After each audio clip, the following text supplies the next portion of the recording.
Shalom, Assalamualaikum warahmatullahi wabarakatuh. Om Swastiastu, Namo Buddhaya, Salam Kebajikan. Perkenalkan, saya Haryas dari Kardus Mariosani. Saat ini bekerja sebagai ASN aktif pada Badan Perencanaan Pembangunan, Riset dan Inovasi Daerah Pemerintah Kabupaten Daerah Tingkat 2 Kabupaten Manggarai, Provinsi Nusa Tenggara Timur.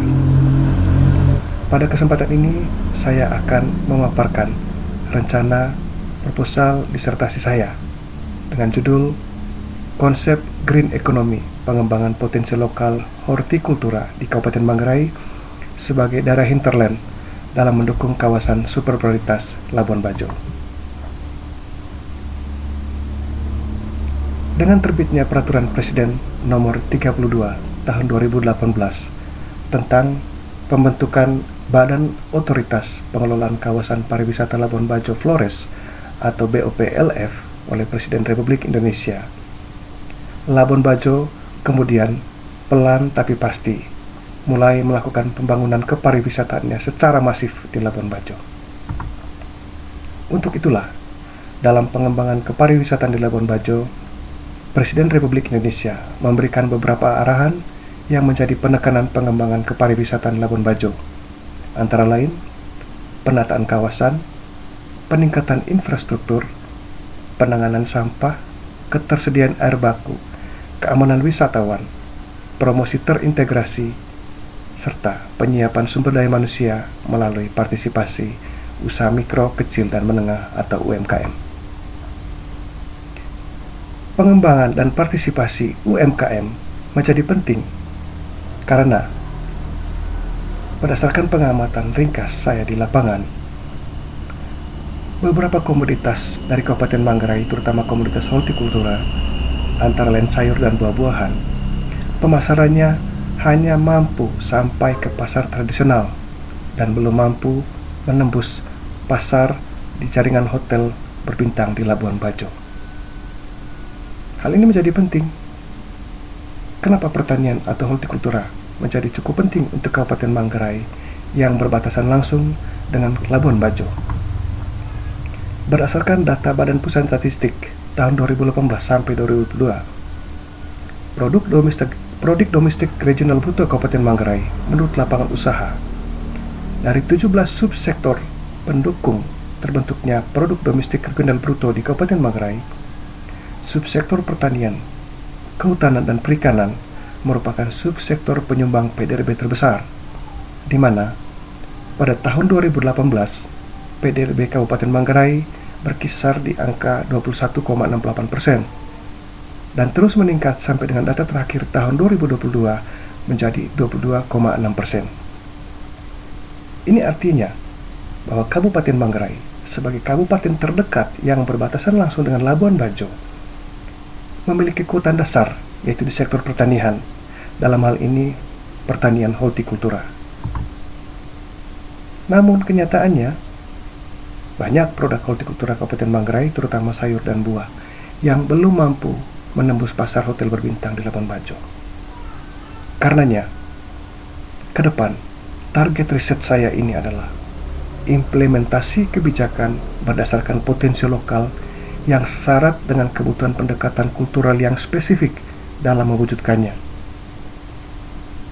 Dan kedua, hasil penelitian ini akan memberikan rekomendasi kebijakan yang sesuai dengan tujuan pembangunan yang berkelanjutan atau Sustainable Development Goals atau SDGs.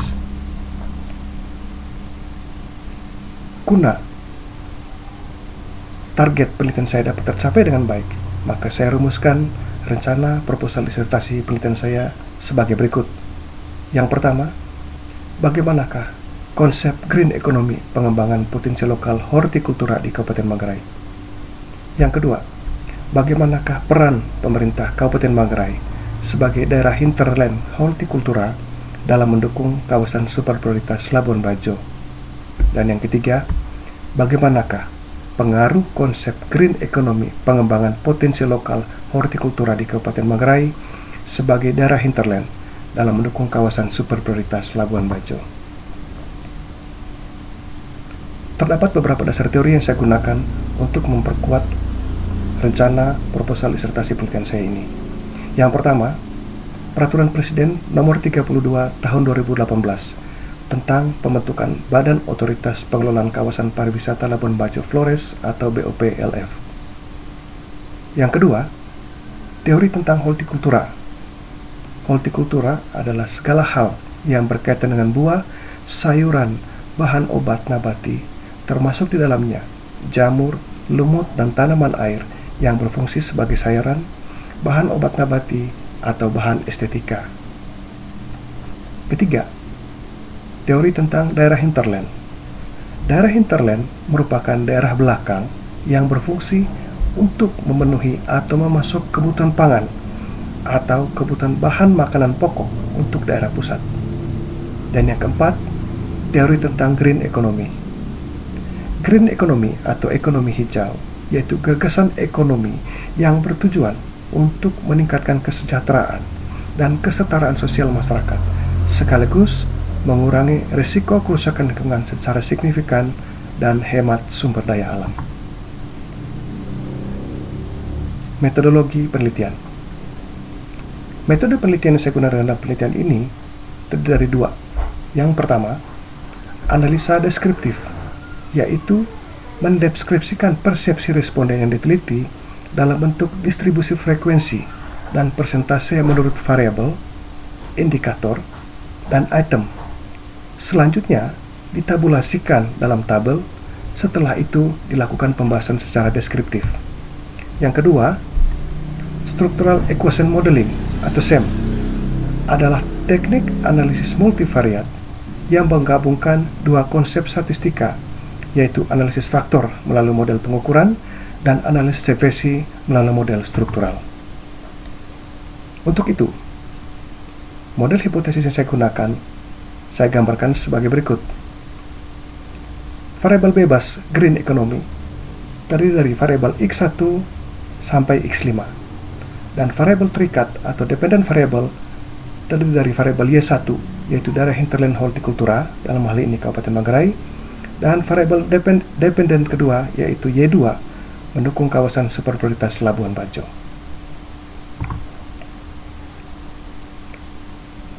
Sebagai pelengkap, sekaligus untuk memperkaya kasana penelitian saya ini, terdapat beberapa penelitian yang relevan yang saya sandingkan dengan rencana proposal disertasi penelitian saya ini. Selain itu, ini juga merupakan bentuk pengakuan hak kekayaan intelektual secara akademik milik orang lain. Yang pertama, penelitian tentang komoditas unggulan termasuk tanaman hortikultura di Kabupaten Manggarai yang dilakukan oleh Bana Mariance Vivi Murnia et al. Tahun 2022. Yang kedua, penelitian tentang analisis pemasaran sayuran di Pasar Impres Ruteng, Kabupaten Manggarai, penelitian yang dilakukan oleh Piran Ronaldus Don et al. Tahun 2022 juga.